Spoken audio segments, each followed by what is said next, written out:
రారాజు చక్రవర్తిలా సీఎం రేవంత్ రెడ్డి వ్యవహరిస్తున్నారని BRS working president KTR అన్నారు. లగచర్ల రైతులపై పోలీసులు థర్డ్ డిగ్రీ ప్రయోగించారని కేటీఆర్ చెప్పారు. నెల రోజుల నుండి 40 మంది జైల్లో మగ్గుతున్నారని అన్నారు. రేవంత్ అనే అహంకారి మాటలు వినకపోవడమే రైతులు చేసిన తప్ప అని కేటీఆర్ ప్రశ్నించారు.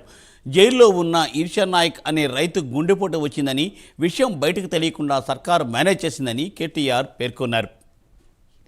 నెల రోజులుగా మొత్తం 16 మొదట అరెస్ట్ అయిన వాళ్ళు, ఆ తర్వాత మిగతా వాళ్ళందరూ కలిపితే ఇప్పుడు 40 మంది నెల రోజులుగా జైళ్ళల్లో మగ్గుతూ ఉన్నారు.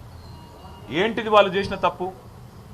ప్రభుత్వం అదానీ కోసం, రేవంత్ రెడ్డి అల్లుని కోసం ఇష్టారీతిన భూములు గుంజుకుంటానంటే మేము ఇయ్యము, మేము ఇచ్చే సమస్యనే లేదు, 70 లక్షలు విలువ చేసే భూమిని నువ్వేదో 10 లక్షల మొహాన కొట్టి తీసుకుంటానంటే ఎందుకు ఇస్తాము, ఇయ్యము, అయినా మాకున్నదే ఈ భూమి ఎందుకు ఇవ్వాలి అని చెప్పి తిరగబడ్డారు ఆ రైతులు.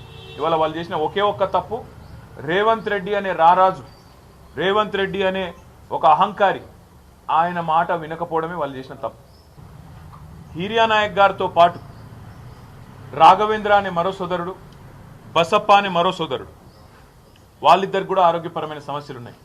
మా నాయకుడు పట్నం నరేందర్ రెడ్డి గారికి ఇన్ఫెక్షన్స్ ఉన్నాయి, యాంటీబయాటిక్స్ కూడా వాడుతున్నారు. మెజిస్ట్రేట్ ముందు మా లాయర్ కూడా చెప్పారు, వారి శ్రీమతి పట్నం శృతి గారు కూడా చెప్పారు, ఆయనకు ఆరోగ్యపరమైన సమస్యలు ఉన్నాయి, చూసుకోండి.